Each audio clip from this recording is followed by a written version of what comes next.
Can you hear me? Yep. Is it coming through okay? I can't really hear the speakers, so... Yep, you're on. If you can't hear me, then let me know. Thanks for having me down, appreciate it. As mentioned, I'm from the Bonsai Club up in Brisbane. Been doing it since I was a teen, so it's about 35 years now. It's talking about carving, but mainly about deadwood on the trees, you know, where we want to pull out the big machines, but the machines aren't necessarily the go-to. Yeah, the different trees require different techniques, different tools to work on. So we've got 3 different trees that we can put some deadwood pictures on them, and we can go through the different processes to do that. So this is just a nice juniper we got from David, and it's a lot smaller. The wood is a lot smaller, so there's less to take off. But junipers are really good fibrous tissue, so you see people just pulling it off by hand, and it's probably better off to do that by hand because it exposes the tissues quite nicely. So with this one here, it's got a very little tree in here, so I'm basically just going to cut it all back, and we're going to just create some nice little dead features. And as we get the little adventitious buds going off and growing and getting nice and fluffy, then we can get rid of some of the larger ones that we have to leave on to keep the tree going. And whoever has it, they can get some expert advice and styling from the senior members here. So I'm just going to cut a bit and then get rid of the stuff right at the front there. Barry, is that okay? David? Yep, thanks. Yep. So I'm just going to get rid of some of this big stuff.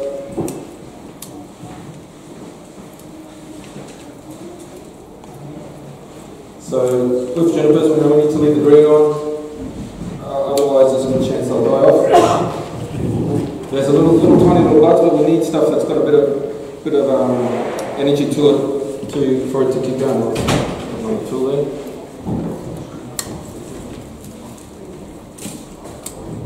So I've got lots of foliage up here. This whole thing. So we can start to see inside of it. We can ignore the green branches because we don't care. So this one here, where is the front? Shown on the screen there. It's coming down. It looks like a nice cascade, but there's a lot of straight bits down here. So the cascade, if it is a cascade, there's a lot of stretching of the image. So we're probably better off to reduce it and use it as gins and deadwood, and we can create a nice little compact tree once the vigor comes back again. So we'll get rid of some of this long stuff.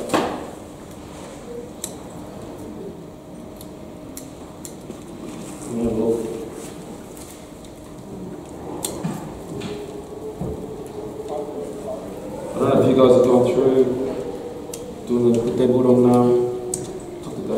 deadwood on your junipers and stuff. I've had a few people just show up. Yeah, it's pretty common. A lot of people have probably seen it. It's a great technique to use. Just got to get rid of all this long stuff now. And I'm just basically keeping the strongest one on the inside and getting rid of all the green on the outside. So I know this tree needs all new branches on the inside here.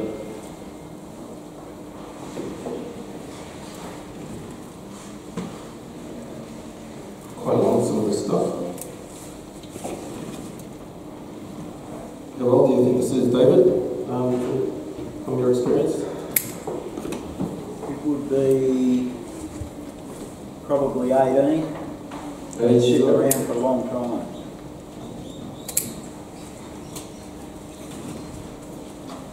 Had it spent any time in the ground, Dave, or just in a pot, big pot? No, it's just been in 2 or 3 different pots in that period of time.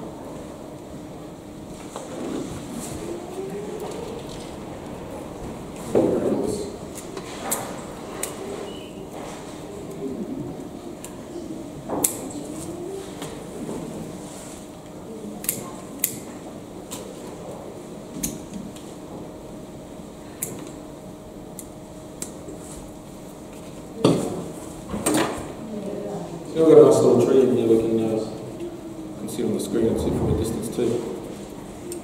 Maybe you can do probably pulling back, just raising this guy up, because it seems to go past horizontal and start to come down. But we can turn all this into deadwood later on. I'll just start her off. And because it's live, we can do the squeezing and just separate it and take off all the wood, all the bark off the outside. Albert, I didn't have a close-up when you were crushing the bark, so Right. you Sorry, just... I'm just trying to go quick. 'Cause Yep. I'm just conscious of running out of time, right? But Yep. yeah, that's fine. I'll do it again. Yep. Give it in. Alright. Just go a little bit slower. Let me know if you got that.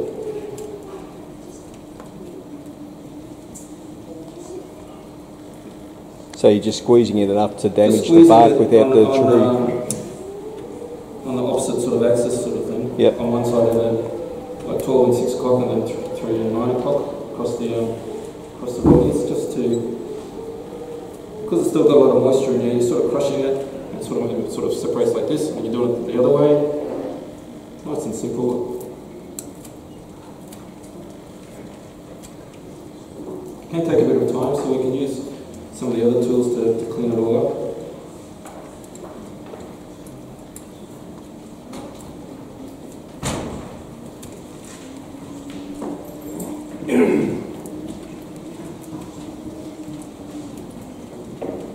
Let's use the bark scraper. Everyone's used these things before? Just watch your hand. Yeah, the other one would start that way. Yes, just be careful. You're used to holding something and pulling towards it. You just got to make sure it's the opposite way, because they are super sharp and crazy. But you always have to hold it somewhere, unfortunately. So you can't see that, can you, Darren? No, I'm coming around behind it Once myself. you're I'll switch hands. It's a bit more coordinated.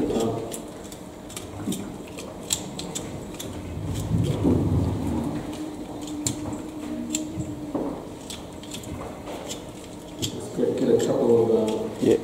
nice little staves and we can work with some wood. So they might be a bit pretty looking at the end of the night, but we've got to look at the inner tree, think of the future when Dave does the auction later. But these junipers, they take a while to grow to get this size, so I think it's a good thing to work on. Switch back to the right one.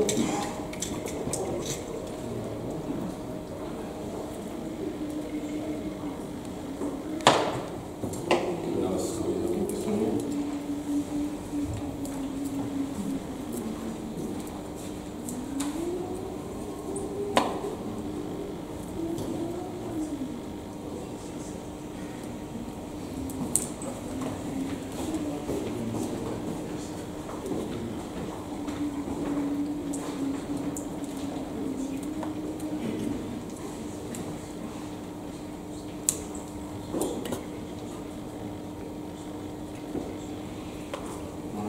Clean this one here up, and we can sort of do some tearing. Now in nature we've got to think about this tree, let's say it's 10 metres tall, we're going to have a log coming out that's 20 metres long, so we need to make sure even our deadwood's in proportion to the final tree that we're going to have. So I can maybe just make a little stag here, but this is way too long, so I should clean it up a bit more up here.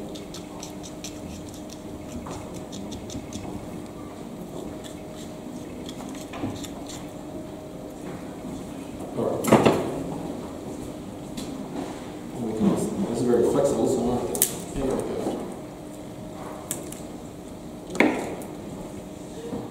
We can keep just tearing until we get to a nice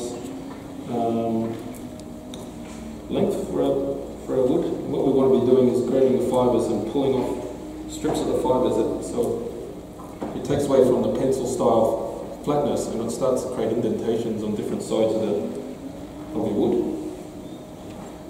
It's a bit messy, isn't it? There we go. Let's do this one down here. to see on the screen. There we go, got a nice tear on that one. And if you don't like them, you either get rid of them totally, shorten them, change them. So you're getting the best rip by rolling it off? Yeah, so basically, if it's a little bit dry, you can use the cutters just to split your wood, and then just trying to peel it off like you would, like a bit like a banana peel, sort of. Just grabbing a few fibres and pulling that off. And you want to get it so we get away from the point at the end, so we've got a bit of a a little bit of a snag right at the end here. I don't know if you can see that on the screen. Yep. Yeah, something like that. This one's very small and a bit long, so we'll just snap the whole thing. Just have it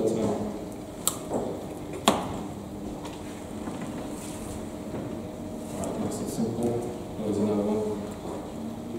These are really, I expect these branches to get these little shoots everywhere. So this is stuff that we want to use in the future. This is just getting the energy to those guys pumping along. Get rid of all this long stuff. There's a good chance it'll just die back. So once we can get rid of these long ones, then we can probably do the stripping of the bark a lot further back, and also create ribbons along here. So we've got this dead piece here, and we can't just do the normal strip peeling of it. But I'll get rid of any bark that's there. Now the junipers have a bit like a vein that will feed one set of branches. So if we kill off if we have a depth like this, then usually anything below it will die off. So if we look at here, there's, I don't know, you can see that one. It's still there, I only broke half of it. And my finger is, you can't see it there. This is all dead. So it sort of died back all here. And if we get a little picking tool, we can pick off the dead bark. And we can create a nice little, expose the nice little lane there.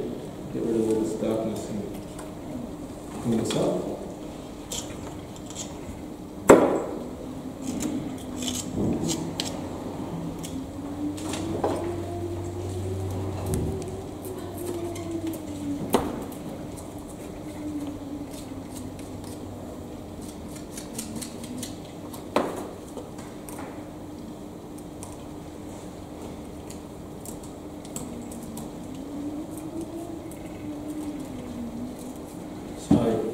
Screen, you'll see that we've got this live vein that's sort of, this is all died off, and it's started to roll over and create a nice big strong vein of living tissue coming up that way, and that's sort of what we want to sort of show off. It adds age to any deadwood you got, where it's sort of rolled over or you've got some stronger parts, and that's what you see if you look at the pictures or videos online of the Japanese trees. But it sort of looks like the devil's just rolling around on the live veins.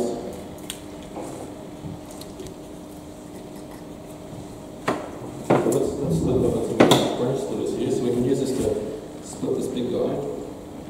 Sorry if you can't see it on the side. I got it, mate. It's okay. Yeah. So we'll just split the end because of how dead it is. Can't get another angle on it. This guy's in the way.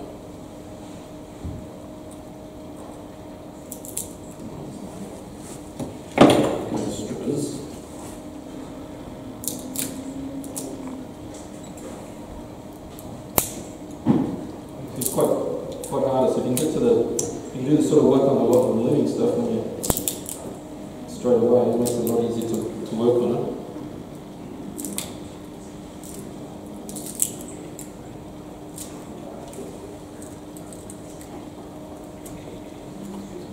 And this down here, it's not too bad. I can probably make it a bit shorter. Break it off.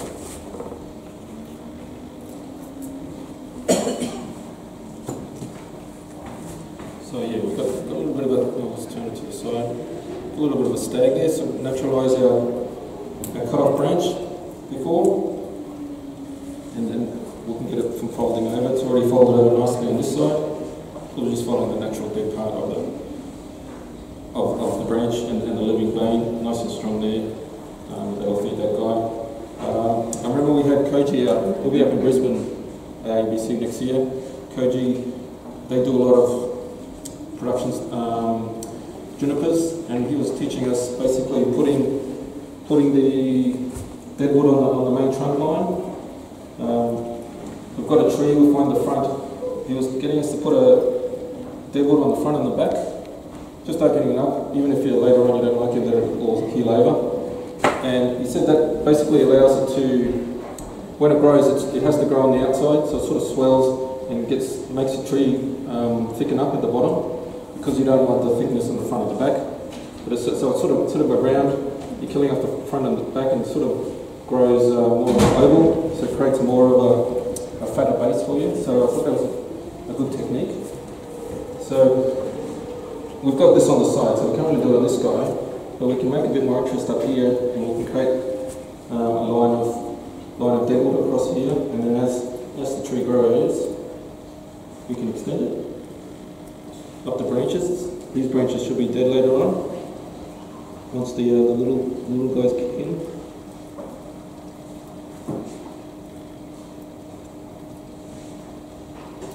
My head's not in the way, is it, Barry? No, it's okay. Yeah, good.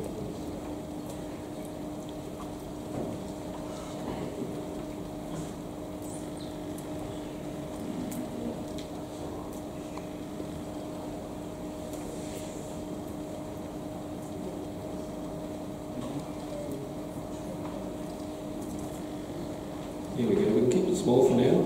We can always widen it later as it gets used to having missing living tissue along that line. But this big guy here, I think it'll make a really nice chin. So let's go here. So we've got time with it, alright?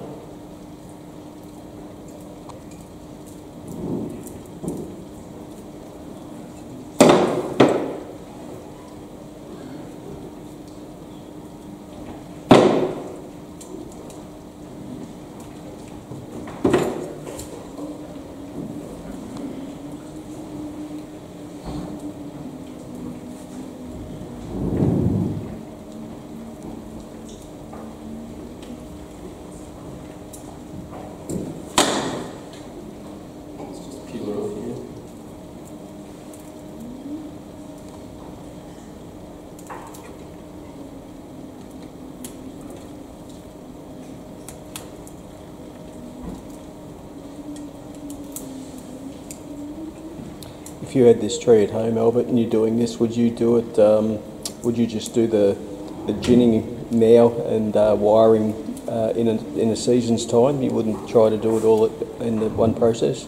I don't think there's an issue. I'd probably be lazy and just cut off all the big stuff and just leave the gins, because there's no need to be showing, prettying up the deadwood right now.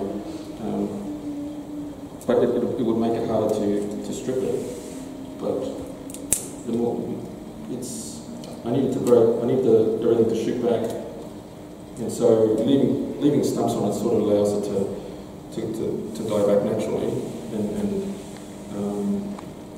recover a bit more itself. And then once I see, okay, it's going where I want it to go, because later on, once these guys get going, I'll probably need to strip all this back and create deadwood here. I can see a nice deadwood amount here with some nice little branches, and same with these guys being a lot shorter, just to match this one here, and most of this being all dead, all this big stuff. And so, we're doing it twice. But if you it's good practice to doing stuff like this. I think it's about it. Just want to scrape that bark out so we can get rid of the brownness on the wood here.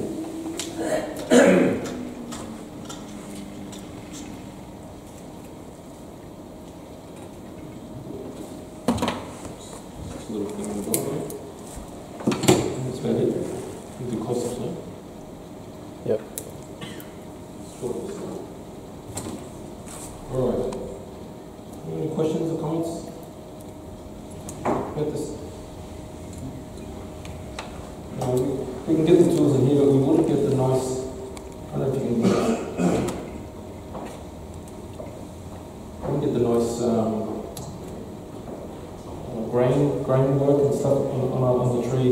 If you did do power tools are really aggressive.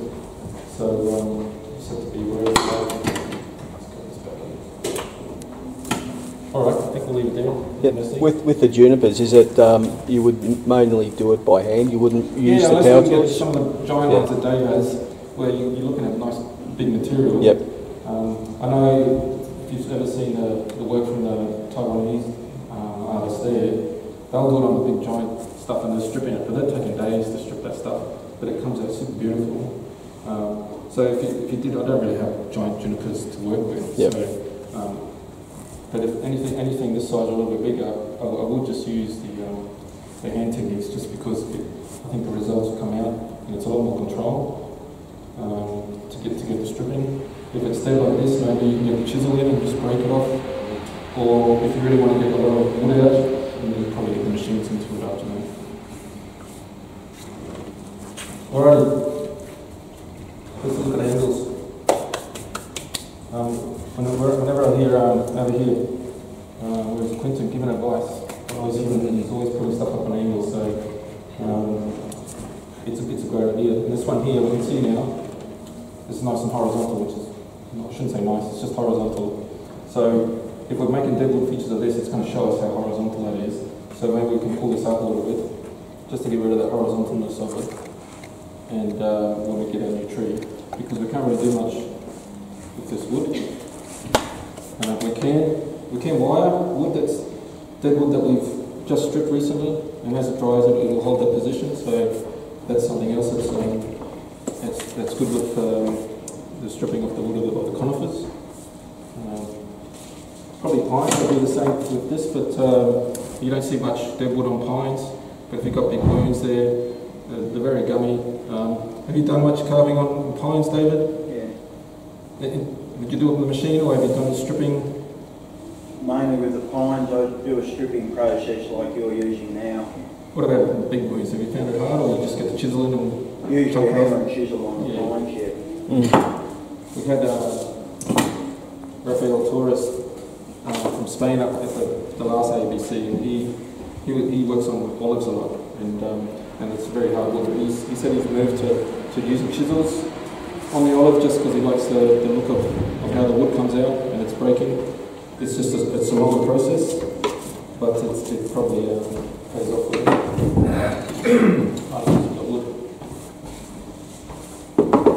What do you think? Should we do a little angle for the final product?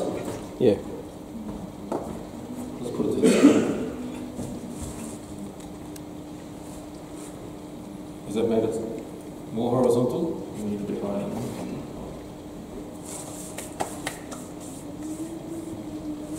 It's hard to tell with this part. Here's made it super straight, so we probably have to bring it up a little bit more if we're going to work with that. Just to get it off the horizontal. But the other thing is we've got a really nice space, so do we lose the space just to getting rid of that horizontalness? Or we can work with the dead wood a bit to lessen the impact of having the straight bits coming straight out of our eye. So I guess that's a problem for the senior members of the club to figure out, which is great. Right, so it's made it easier to fit in your ute afterwards. No one buys it, so it's perfect for you. Oh, this one fit in there, was the other ones that didn't fit, isn't it? Alrighty, let's move on to a different example. If everyone's happy with that. Let's put this over here.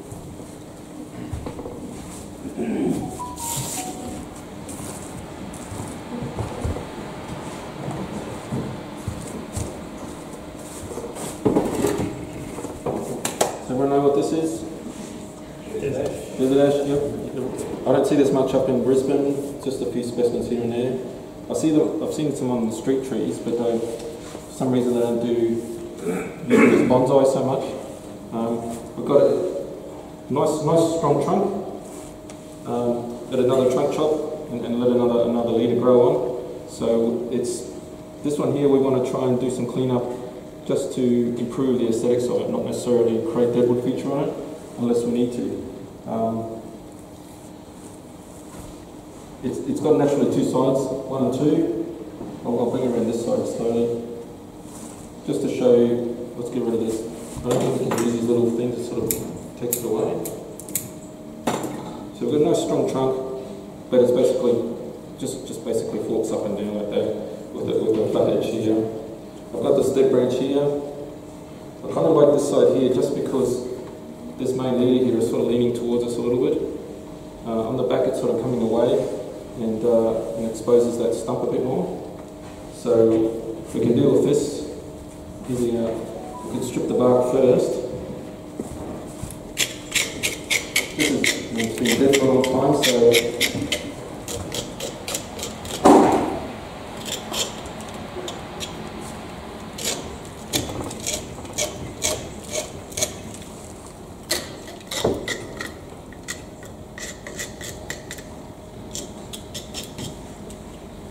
we've got a natural snag here.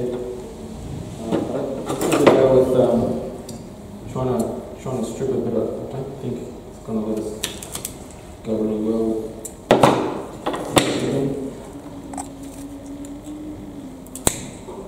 So it just snaps off. So the deciduous trees are a bit different. So we'll get the machine onto that to work on it. The best thing about the ash is we've got this great bark on here. Now there's a lot of dead parts all along here, so we can open it up. But I think it'd be good to just keep the bark on there for now until it naturally falls off and then create the dead feature along that part. We've got this snag here. Might want to snap off. So now we've got this little bit of haircut. We need to push all the foliage back so we can. It's had a nice amount of growing, so we can start to cut this guy back.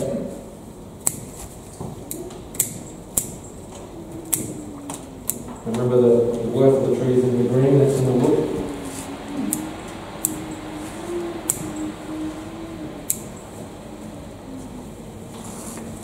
How fast will the desert ash grow back, Dave? How fast will the desert ash grow back? How many days? 2 weeks. So this will come out for November, which if you want to bring it back for that workshop, that'll probably be good. We'll put some wire and bring some of this down later on. Now we can see it a bit more now, which is good. I'm not caring about the long branches because I probably won't use any of it. Whoever gets it won't use it.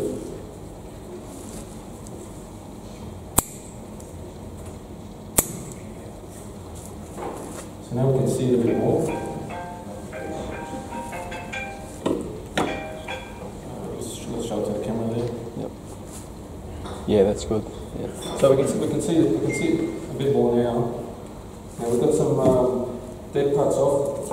Instead of making little snags, I think they're small enough, they'll heal up quite nicely. It's probably better just to get it nice and clean. We're going to do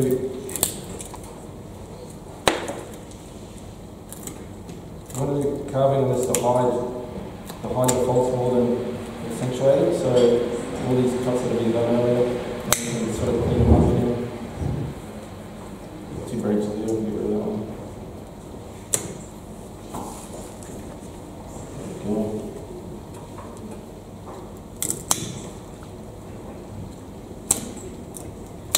It's nice how hard this wood was when we were doing the workshops.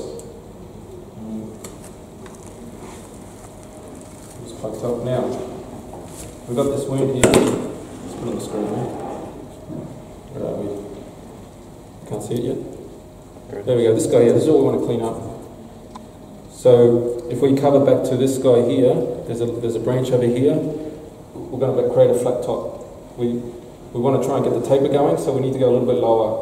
And unfortunately this one's in the way, so we need to get rid of that. But we've got branches in the bottom here. Well, let me put it the wrong way. Got branches a lot lower, and one on this side, on the back, one on the front, that we don't need this branch here. And we've got this one at the back, so if we get rid of one at least, and we're not creating a feature of it, we can chop it straight off.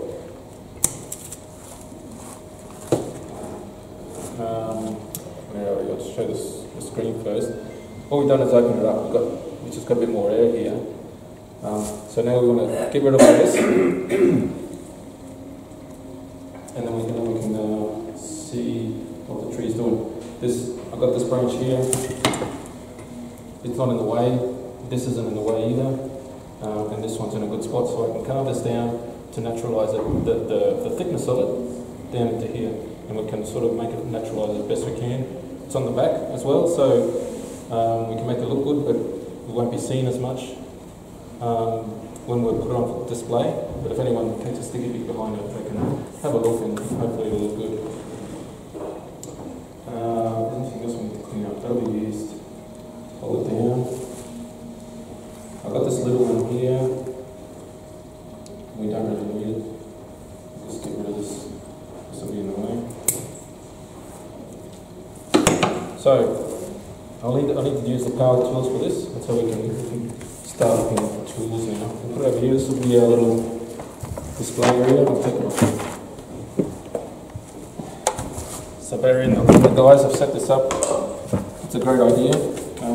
That's one of the things with our club, doing carving power tool demonstrations. It's noisy and the bit's going to fly everywhere. I don't want to give goggles to everyone. So the machines. I've got David bring in some of the big ones. These are probably the biggest ones we can get able to use. If you've got large stuff, you start with the chainsaws, of course. So this is a King Arthur tools. So it's basically like a little chainsaw blade. Really ruthless, dangerous.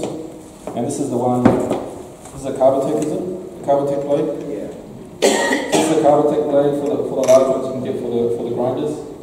The grinder I found a grinder that's supposed to be for finishing, and it basically, the head's a little bit longer and it goes to a smaller point.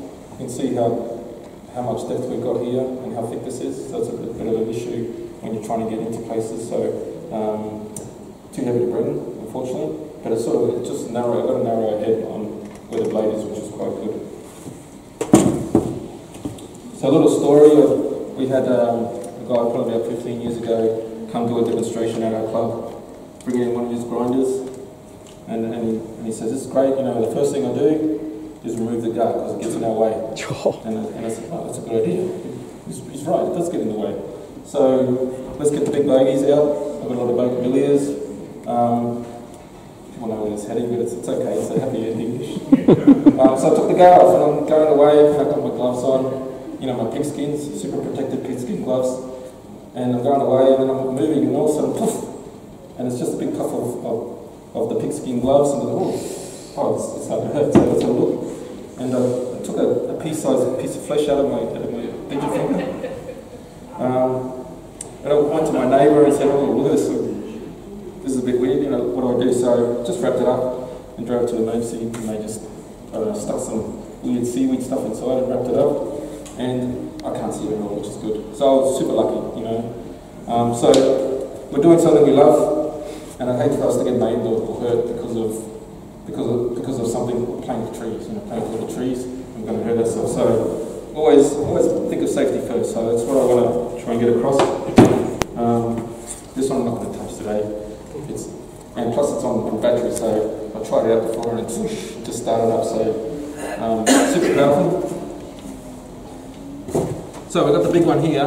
This is good for big stuff or lots of wood removal, but for fine stuff it can be a bit tough. But it's got a thin blade, which is pretty good. So do you find any issues with blunting? We've never come across it getting too blunt. I find the best way to use that is for getting all the heavy block work out, and rather than bite in, I just do a very light sweeping motion just to clean it out. And if I want to put any veining in it, I will just touch it in places. Because if you dig it in too tight, it'll bite, like you said, and next thing you know, you're looking at hospital. Exactly, yeah. Eye detection, earmuffs, if you're doing a lot of this stuff. Dust mask, I don't usually use a dust mask for the general stuff, but for bogies, I do a lot of carving for the bougainvilleas. Their wood's a bit toxic, so it'll really mess with your lungs, so I always wear a gas mask for that. The next size down is from Carbatech, is this guy here. Got it all everything plugged in, so sorry I'm moving everything around. No, I'm following. So you can see it's on a standard grinder. it's on an extension cord. I remember seeing Kimura back in the 90s and 2000s. He had an engineer for an apprentice, so his engineer made him this great little tool for cute little blades on the end, sort of thing. So I was really happy when I saw that this sort of a tool existed. This is the standard blade you get with this machine. It's just a basic blade, but it'll do the job. But if you do a lot of it, it'll wear out and go blunt pretty quickly. But you can buy them as is, so you don't have to mess around, or you can just buy this unit by itself and buy yourself a standard router and just stick it on. And it's just got a little cooling system in there. You have to fiddle with if you put it on yourself. But they're a great tool. It takes a decent amount off, but not as chunky as the big guy. Is it a router or a grinder? Angle grinder. Sorry, I'm using the wrong name. Angle grinder. Yeah. So this one's the same thing, but I bought. Lindsay Beber was selling these samurai blades, and it's just got little carbide tips on it. Got great close-ups here. So it just removes a lot more wood, and it stays sharp quite a long time. I've had it, I don't know how many years now, 5-10 years. I haven't really. You're supposed to turn. There's got a little L key. You can turn them to get a sharper edge when they sort of flatten out. But I've never done that, and it's all plugged up, and I can feel it. It feels pretty good. But I do a lot of bogey, which is super soft, so it's great work. So it's going to really quite well. We'll use this on the big guy. Next size down. Let's put them over here. I'm going to start messing up all my cords. This is a die grinder. Really powerful. It's got the bigger size collet, so you can get the larger bits. The club has a Fordham, which has the big samurai, but that fits onto these guys here.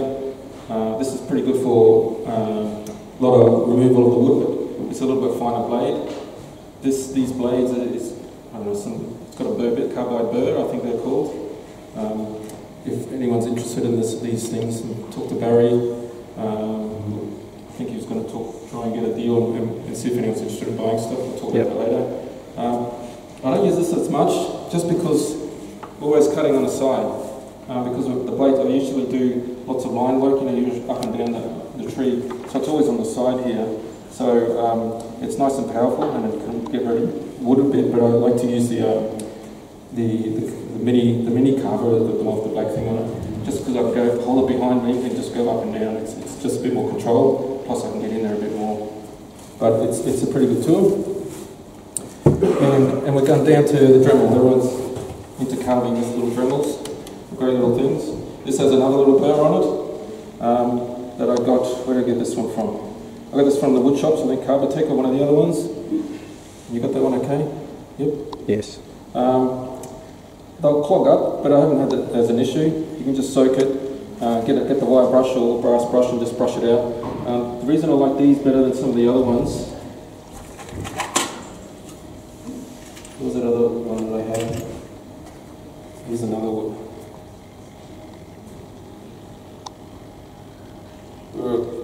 Focus.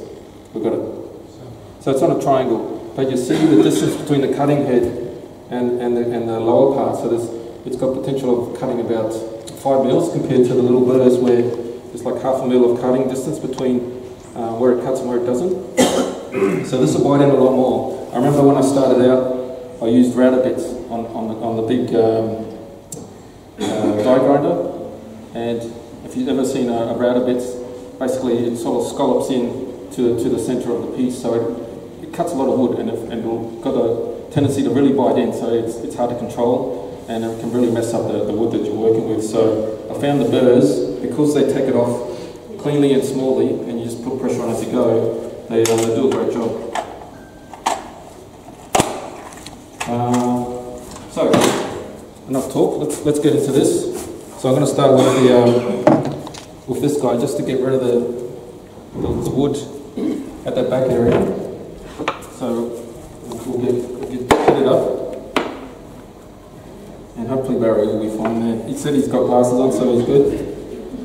Now I've got to remember to turn this off. I remember doing it once, and I was just amplifying the machines as well as it's going. You've got to remember, got to hold it down. It's not just I think that's off. Now it's off. Just remind me to turn it back on then. Alright, I'll put it this way, you can see okay? Yep, yep, that's good.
Alright, turn it, oh, you've got the thing there. So I haven't done much, I've just basically flattened it out. I'm not turned on, can you still hear me though? Yeah, I'm going to touch that guy down here as well.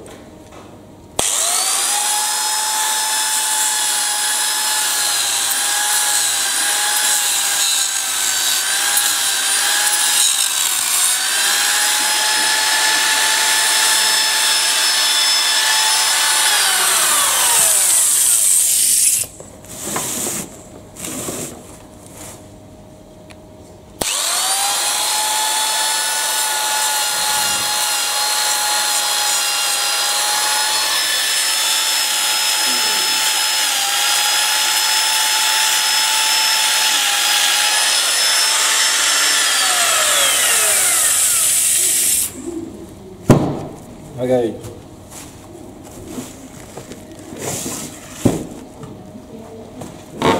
You guys can see that all right? Oh, it's covered in green. You got that, Barry? Yep. There we go. Just looks white, but looking from the side, we want to get rid of that square profile of the original trunk.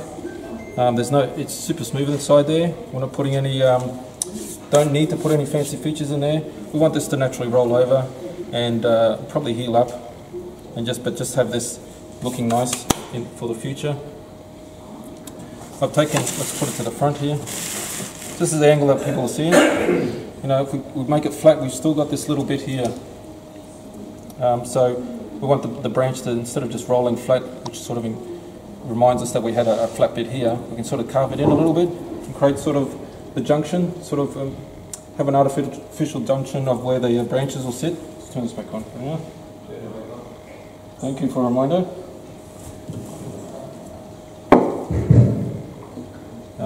So we've got it nice and smooth here, and we're not going to put too many. I don't know if you've seen some of the other deadwood that we got there. We put lots of big ridges because it was all on display. This one here, we don't really need too much of the ridges. I might get the smaller tool onto an hour and we'll clean it up. I'll let you focus on that for a bit. You can see how it looks like it's been scalloped out. So we can try and remove a bit of that with the little guy.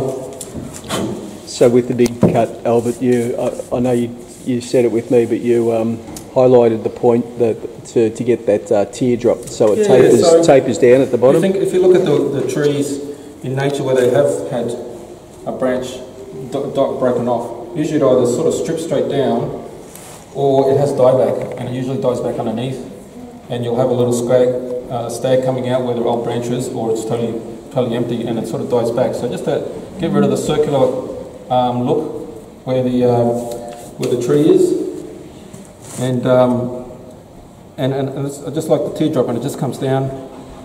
There we go. This is the one that was done by Bill badly. So this is done by Will Baddeley. It's Will, right, not Bill. William is Bill. Come and have a look at this later on. It looks really nice. Now all this was redone. It was all artificial. Even the little hollow there that he did, he done the sculpting around it. And we can see like the dead wound here, sort of nice long wound. It's not a circular one. You know, we've all seen the tridents where they've got the big wound and they're slowly close up to it looks like a cat's bum. It sort of heals up nicely when it's sort of like a skull sort of shape. And I think it does encourage it. If you think about it, if the veins are coming up and there's a round hollow here, all this part's not going to do anything. It needs to go around it. So if you encourage it in the V shape, it's sort of going to be in the pattern of where the veins would go anyway. So let me just get the machine on this. I'll just clean it up, and then we can talk about prettying it up a little bit. We'll go from there.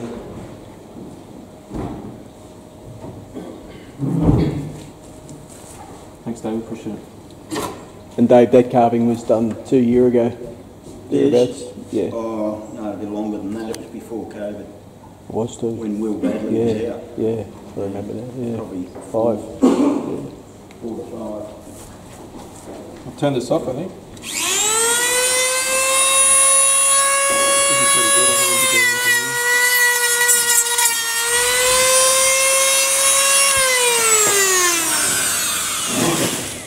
Now these are variable, but mine's broken and it just goes on full speed anyway. But for these guys, unless you're using the more delicate wire brushes or something, the full speed's the good setting for it. I'll just get in here.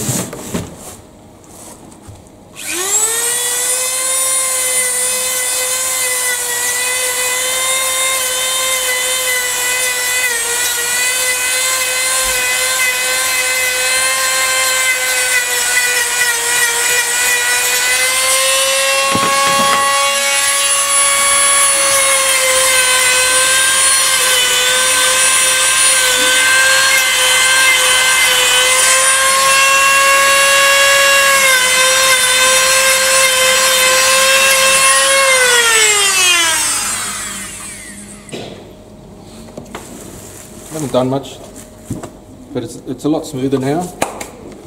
Albert, do you ever use the blade for something? No, well, since all the deadwood's always close for me, I don't really have long, straggly dead bits. It's really hard to protect the tree. I'm always afraid of. I have used it a little bit, but you really have to protect the tree and even the living bark around it, so you're not going to kill it off. I remember an artist, Derek Oakley, over in Western Australia. He used to get the beautiful melaleucas, and he'd burn the inside, so you'd have the black and white contrast, and it was really good. And he was burning it more just for the look and the colour of it, not necessarily to burn off all the little fibres and you clean it up later on. That's the main aim.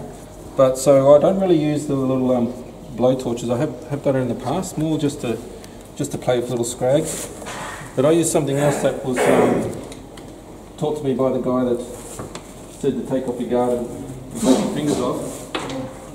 And these are little silicon polishing discs. You got that on the screen? Yep, good. It's basically rubber with bits of silicon embedded in it, and you can use the wire brushes, but we were trying them on the weekend, and it wasn't taking off much of the wood. It was working a little bit, but not very well. So this will, if you hold it in place, it'll slowly carve into the wood. But it's great for taking off the little edges and sort of doing what nature would do with the wind blowing and all the little bits burning off or coming off. So I'll give that a go. Put it there.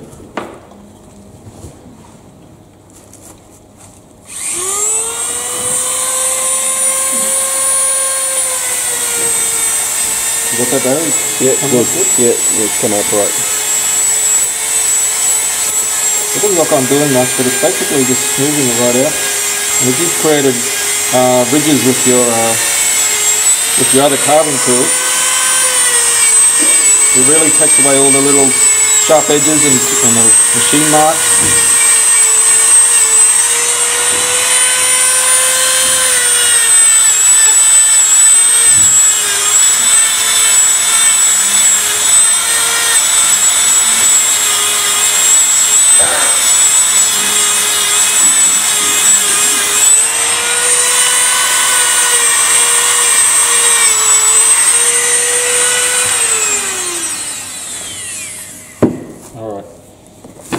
light.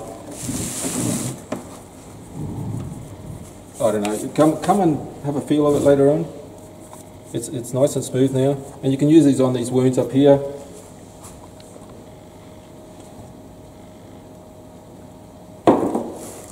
On these wounds, it makes it a lot gentler when you're doing the cleanup. Some of the carving tools, it can really make a mess and cover into here. So up here we can naturalise this a bit more with the other machine. So that looks pretty, to me it looks pretty good. Now we've lost the chunkiness of the guy at the back, and we've got more of a good transition, so it allows it to heal over. David, what about dieback around the edges of the cut? Do you have any issues with that, or? With the desert ash, if you put sealer around it, you won't cop any dieback. Yeah. So at the end of this, we can put sealer. So where we don't want any more deadwood coming back up into our living. So right along the edges where the living meets the dead, we've opened up. We can put some sealer all around the edges.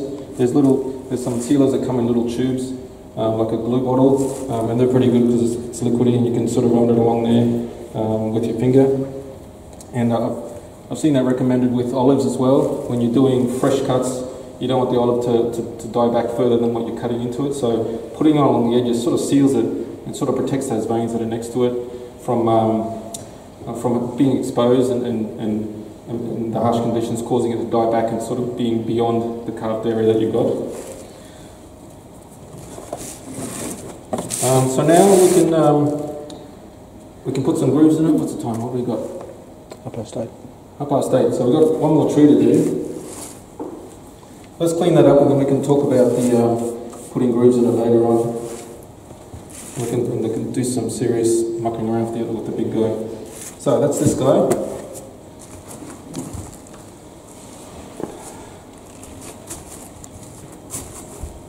Is it a little better or not? I think it's improved it. Even just cutting it back sort of just starts the image coming in.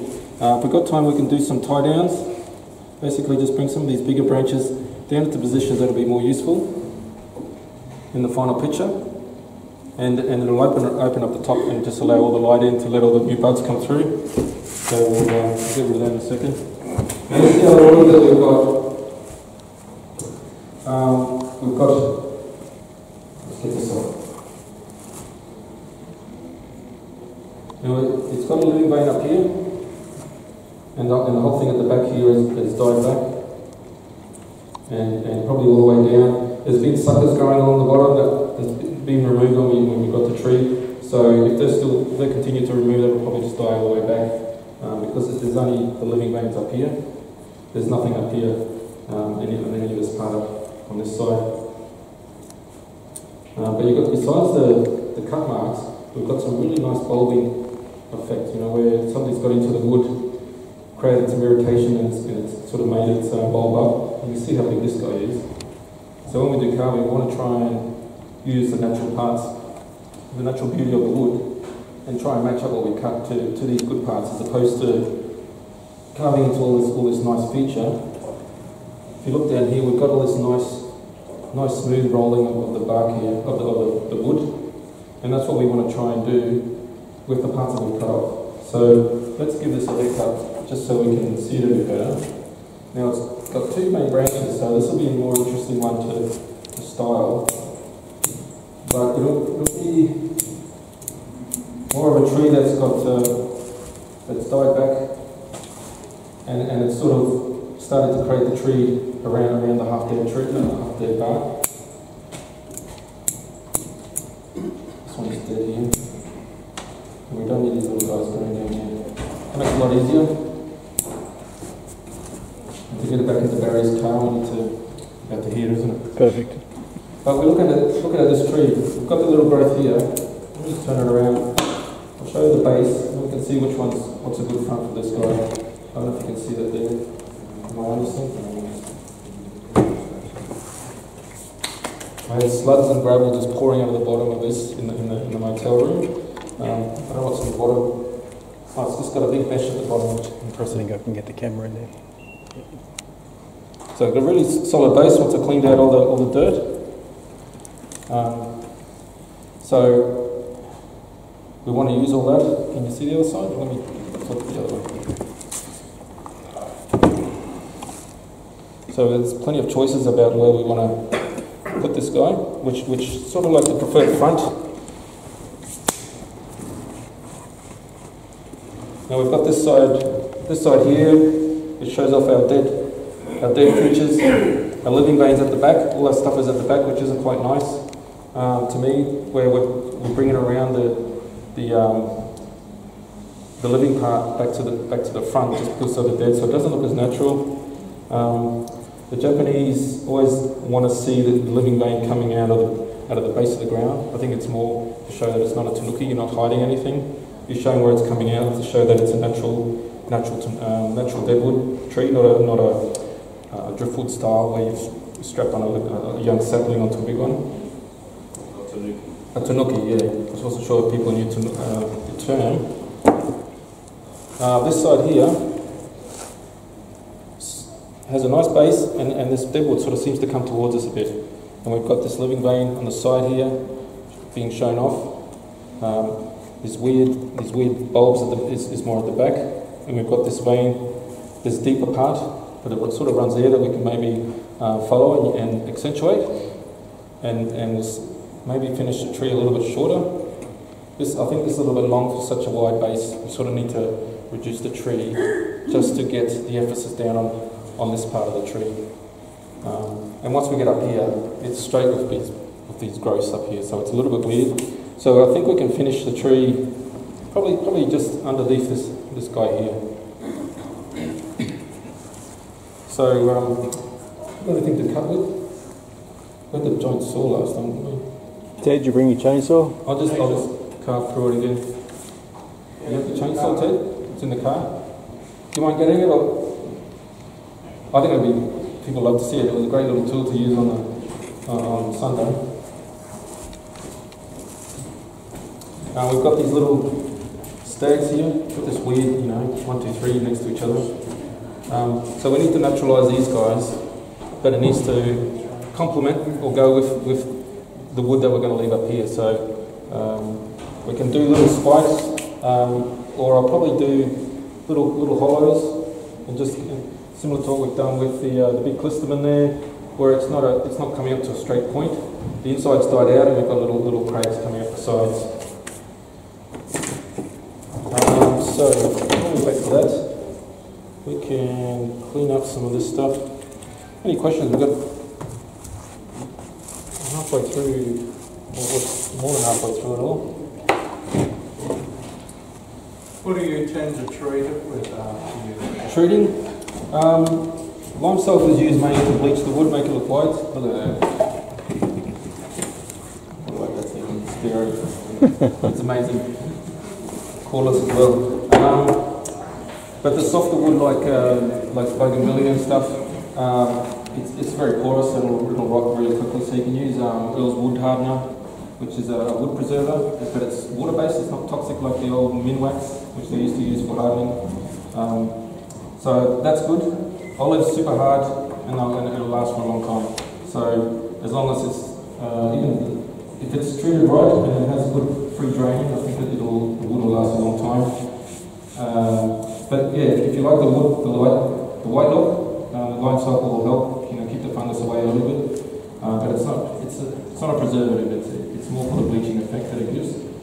I was going to say about it.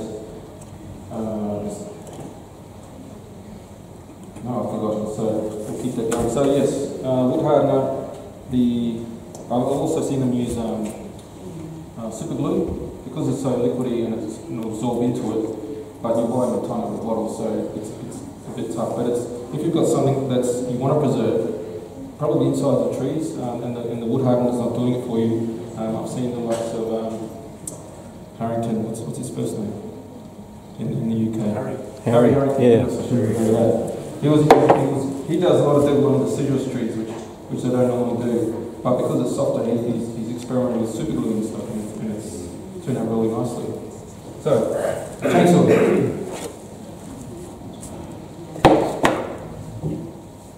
Turn this off.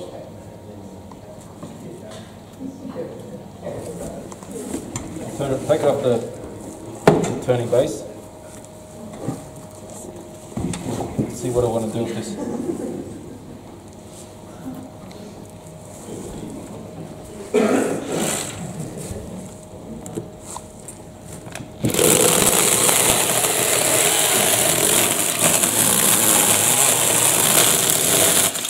Yeah, how cool is that? Looks dangerous, but it's a lot of fun. Yeah. So it's sort of cut it in the right direction now.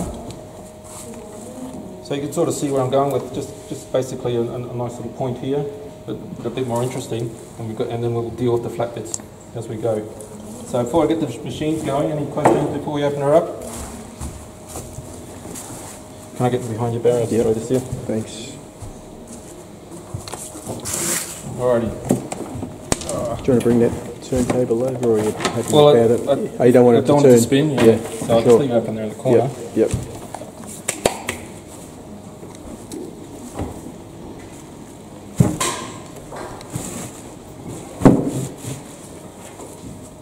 This is off, yep.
Move it around, fog it up.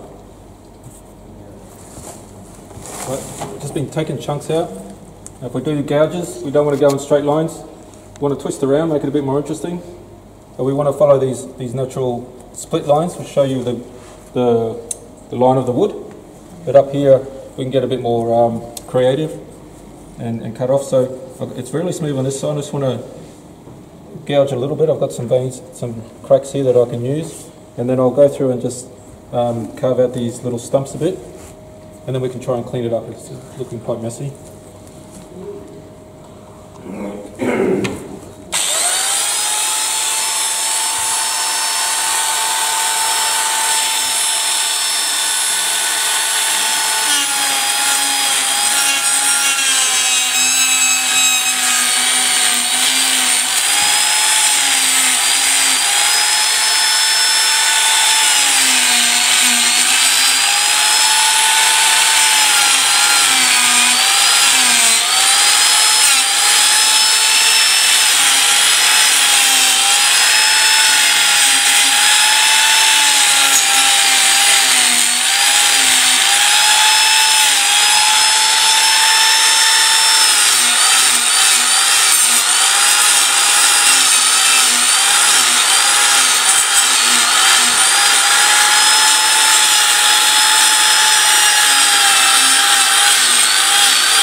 Oh, let's see, mate.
Bring it over here, we'll show it off. So have a look. I've added movement just by putting grooves in it. Very rough. We'll get the smaller machine and we'll just add some finer bits, and then we can clean it up a little bit. And down the bottom, it's I've just gouged them out a bit, and I can get the smaller bit to make them a bit more sharp, get rid of the flat cuts, just to make it naturalise a little bit more. And we'll see how that goes.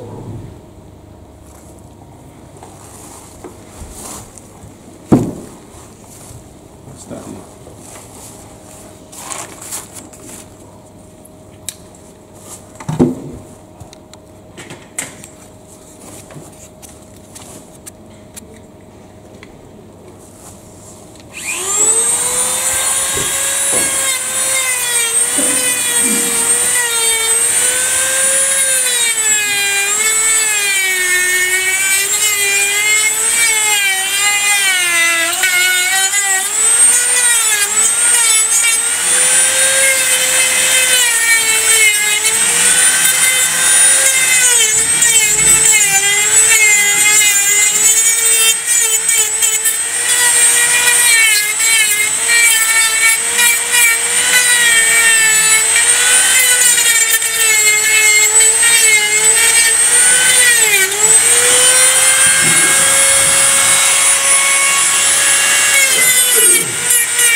fogging up on me, so it's hard to see.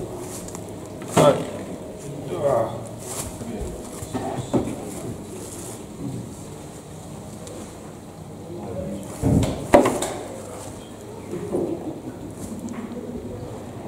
okie dokie, really, really rough. We're transitioning up to a nice little point there. We've cleaned up these guys a little bit. But we've got a lot of machine marks like we did before, so we'll just smooth it out. Got a bit of time, which is good. I'll just smooth it out. We want to try and get it nice and smooth like the old wood here. And hopefully this machine will do it. Just might take Can I just ask, what's that drill bit you used on the Dremel? the drill bit. This is carbide burr, I think it's probably what it's called. I got this from Carbatech. They're just So- solid little dimples on it. Yeah, yes, and because it's got such little small things, it takes it off. It takes it off smallly, but it will take it off. You know, it won't blunt very easily. So, and you know how hard olive wood is. You know, I've used this on the bogies and it's just like butter, but here it's getting through it fairly well. Barry, probably, if you're interested in getting the club to buy some, talk to Barry. We'll have a look around to show off some of the detailing one a bit later on. I just want to run this to see if it's going to clean it up for me. The brand of those little cutters was Sabre, SABWR. If you look at the Carbatech site, So they're from Carbatech.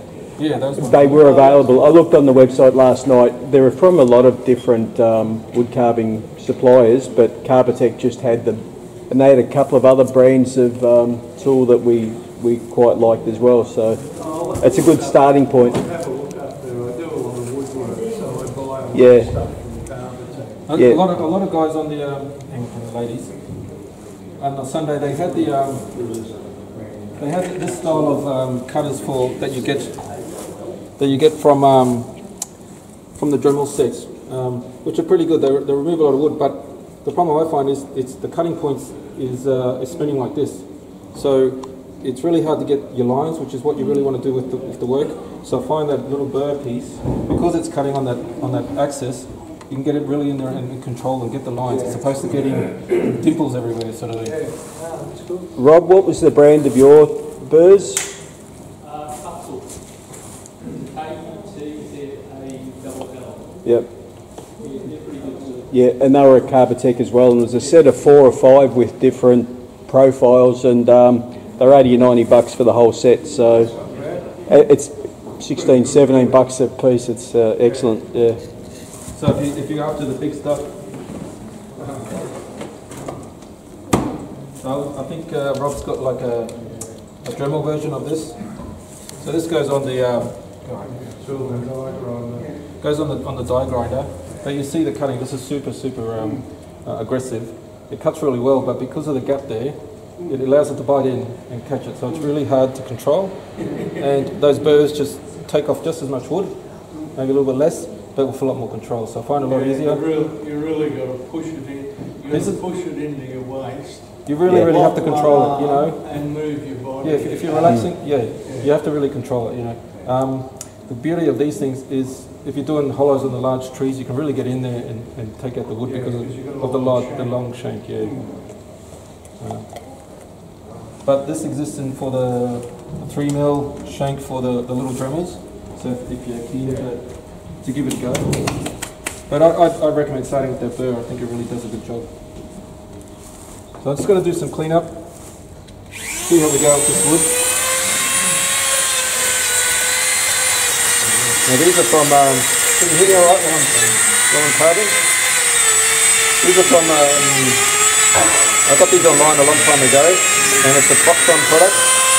This is another machine seller. Yeah, turn the mic on.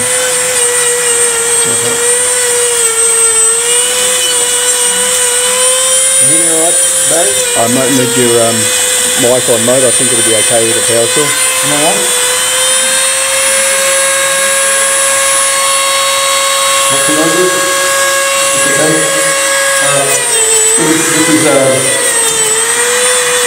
not really concentrated work. I'm just running over the surfaces and basically cleaning up like a decent problem. This is like a cobblestone polishing bit. A cobblestone line. But I really think it's a really good finish up. A lot of people have a little wine brushes in the set, but I just found that especially in the hardwoods like the black pine, they really don't last and they don't take much off. And they'll leave finer little scratches because they're made of, they're made of wire. So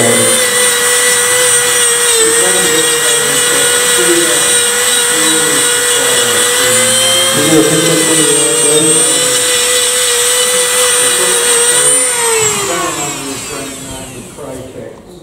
Which is an American brand. I'm a jeweler, and we used to. Yeah, someone told me they used to do it. I never knew what it was used for. Just the bonsai guy showed us and it was really good and that was it. So someone told us what's for jewelling. So don't other brands produce the same sort of thing now? Yeah, you can get them in all different grades. You can get them in coarse grade down to virtually polished. I even found ones that have go to a fine point on the edges. Yeah. So you can actually get into the little grooves because it's still 5 mil thick. You've got to be gentle with them. Yeah. They will wear out, so it's starting to go down. Let me just get to the top part for a bit. I probably just leave it now because it's getting very awkward to do.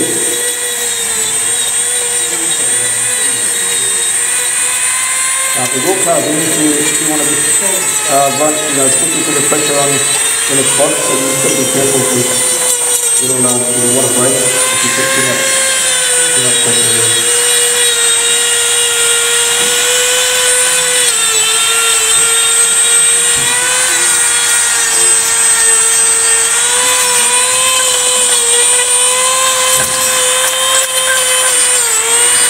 Because I want to save money, I try to use it all the way to here. So it's good.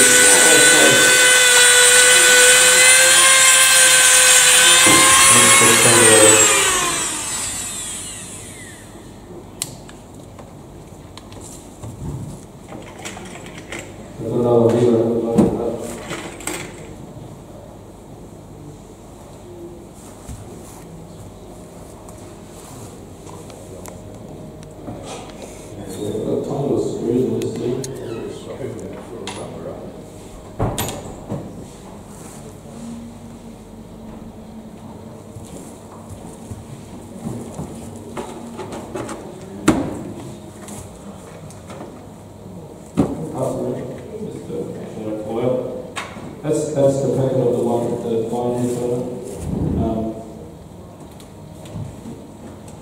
Do a lot of carving, you'll use them up, but you get, what's that, 20 in a packet there?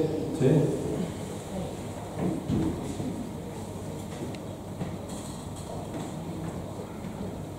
And it's a bit like if you've ever used the little mini cutting discs on a dribble. They just go on a little screw head with the shank.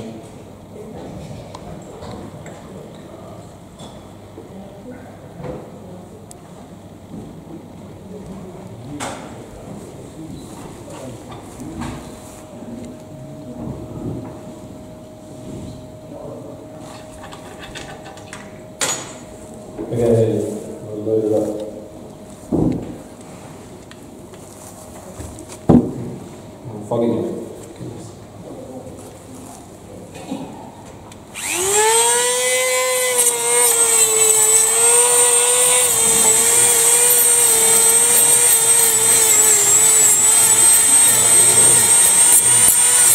Some of the other stuff is kept some really big ridges, but because we want to match it to the nice softwood at the bottom, we want to try and get rid of some of those ridges, just soften them right up. You can see up here later on, probably 100 close to it. They started quite large, but they sort of softened. It's not that thin here. Yeah, I'll have to turn it around. Do it at the bottom first.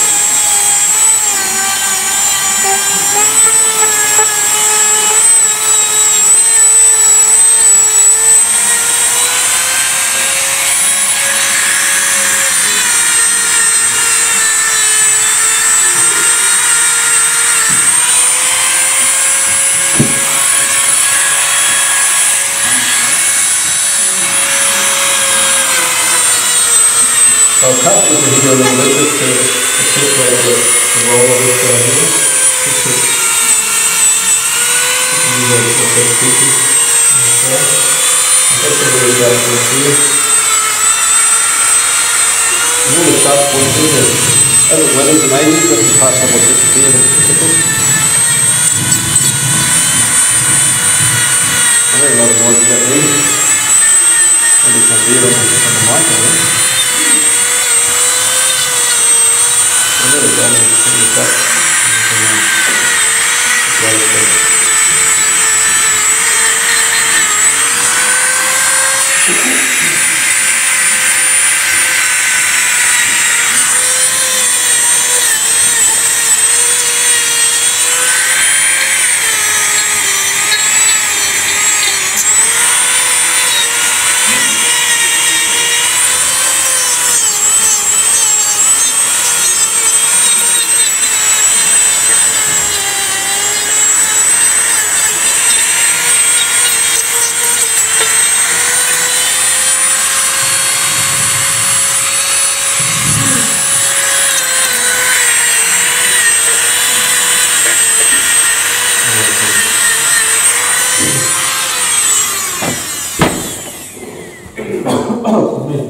Cup the mic. If you do carving, it'll do it for hours, so there's always a little bit more to do. Look at these little birds here.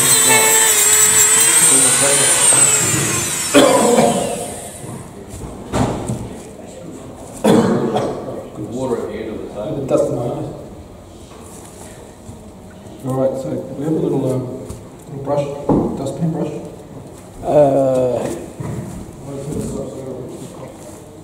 Have we got a little shovel and broom over there? Shovel and broom? Little blue plastic one?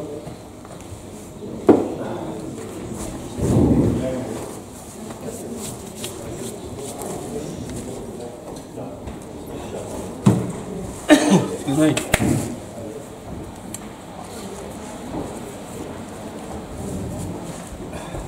Thanks, Joss.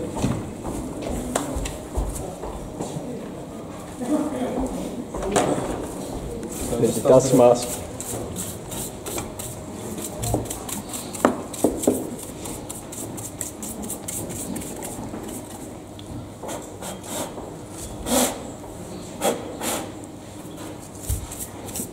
Oh, goodness.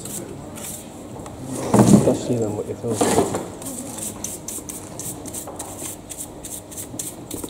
So just clean it up so you can see the...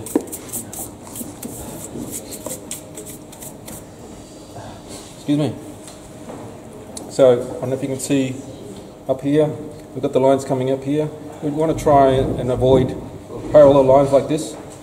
It just looks artificial. So, on Sunday I was getting it to cut across, cleaning stuff like that. I might do that just because it really bugs me.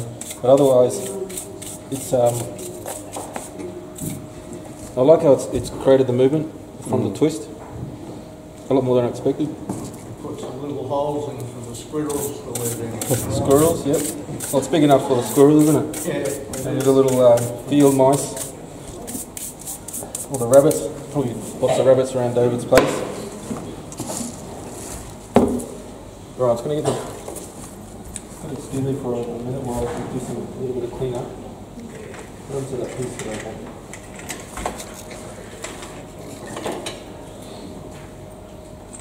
There it is. And that's got lost. I just want to clean that little bit up because it is in the front. It really is in your face. I'm off.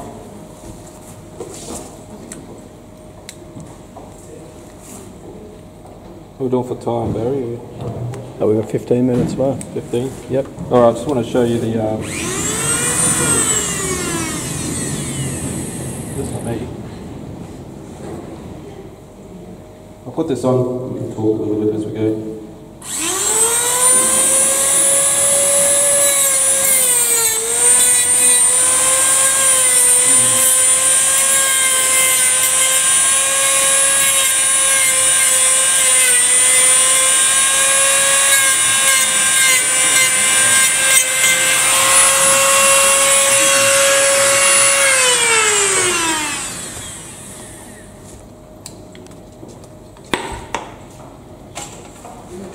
seen some videos of Will Baddeley doing his carving.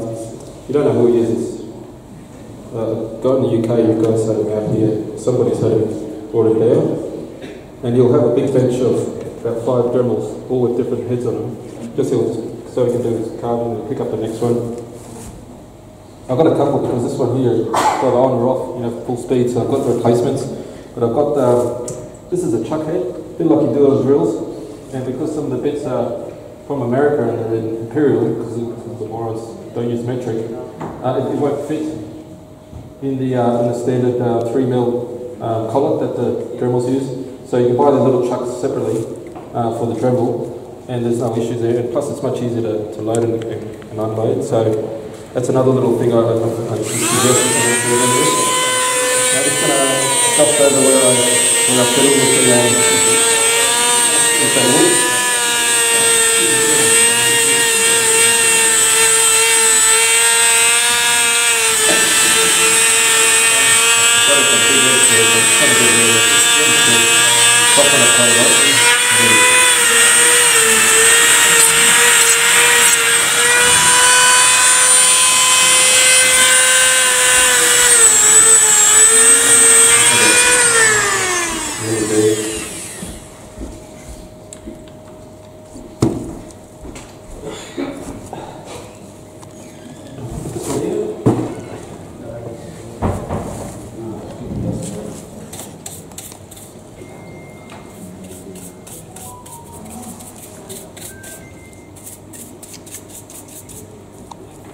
So we want to let this naturalise and become nice and grey like the rest of it.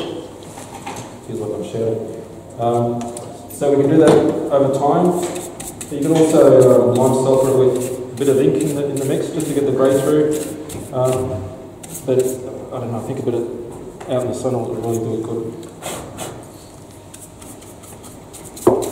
Okay, so that's that. Let's back up, Dave. Barry, and we'll get the other guy. Now, I don't know if we saw the one that Dave brought up before, it had all the nice little striations on it. And that's another little tool.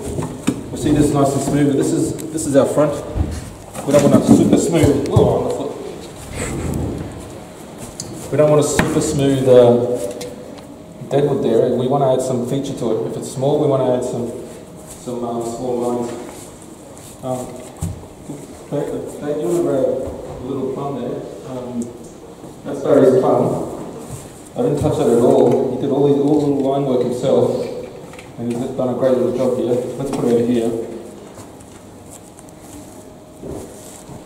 If you can zero in on your little.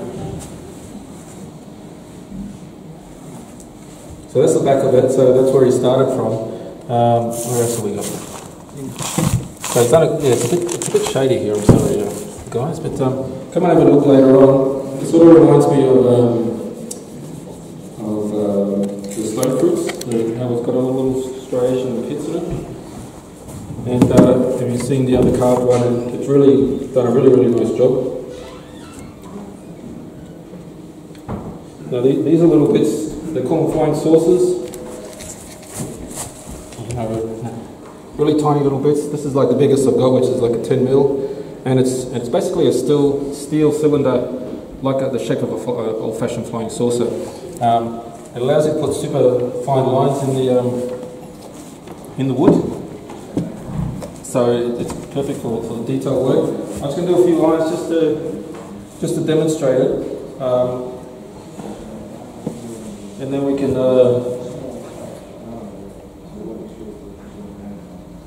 talk about what's next. Oh, it's 9 o'clock, so we can go from there.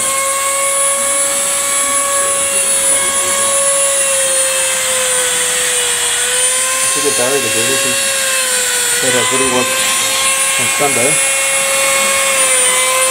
And his branches are all in the way. I don't know.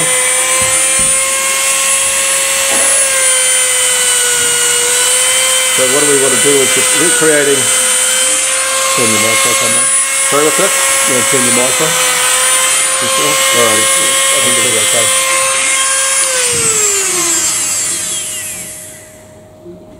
So we're trying to recreate the grains that will come out as the wood dries.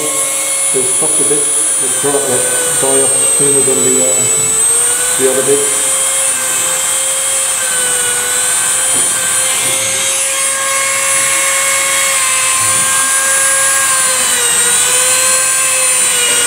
Berries for all afternoon during this tree, so it's very cool for it. Goggles are probably up. Berries breathing on my lip, literally.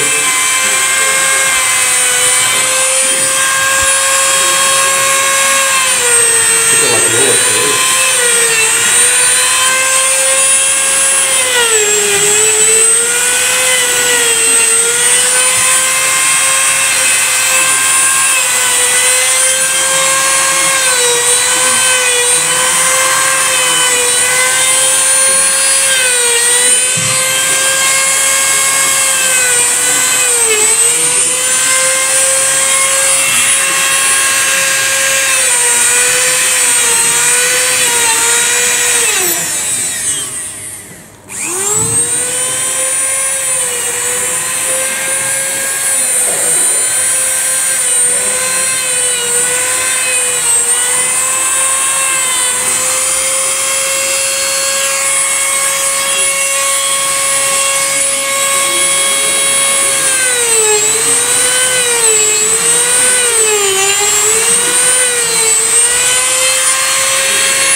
Do a close up of it, but let's get the best light. How's that looking? Can you see that? Yeah. So I've got a lot of crisscrosses on. What I'm trying to do is mimic the rolling lines of the grain. So check out Barry's example better than mine. Done a great job, you know. I haven't really done much of work on this because I don't really deal with such small trees, but you can see the great work he's done in it and what we want to try and get out of it. And once this greys, we'll have the darker bits inside the little cracks and the lighter grey on the outside. And it's sort of in keeping with the size of the tree, the smaller grains. The big carving like this really suits the bigger trees. Similar to what we did with the callisma over there. And that's about it for now. Anyone have any questions? Sorry, this is really messy, I'm sorry about that. This will be Barry's job. Bring this to the workshop and get Barry to clean all this up for me. He did a great job. Any questions about all that? It's quarter past. I'll just, I was going to put some tie wires down on this while you guys chat. Yep. I think the biggest takeaway I got for the weekend, Albert, was I hadn't carved before, and it was just understanding how to make the really natural and the short little gouges instead of long straight gouges. Just made them look so natural, and that final tool was difficult on this tree, but it was easier on the smaller tree. So to get that in as well, it just gives the age that we want to give. And if we look at Dave's tree, where Will Badley had done the 3 hours carving for an experienced person, it's just absolutely magnificent. Just takes your tree to the next level. Any questions, Albert? Yeah, Andrew. Yeah, how long have you been carving for? Probably about 15 years of decent carving. I haven't done much, solidly for quite a while, but I'll do like little stints of carving over the years. But yeah, probably about 15 years when I really started getting into getting bigger stuff and then having to deal with giant wounds, especially the bogies. When I started collecting bougainvilleas, the giant trees, so you end up with giant stumps, so you've got to do something with them, and they come out really nice once you can deal with it. Any more? questions? All right, thank you, Albert. We're coming down. Give him a round of applause.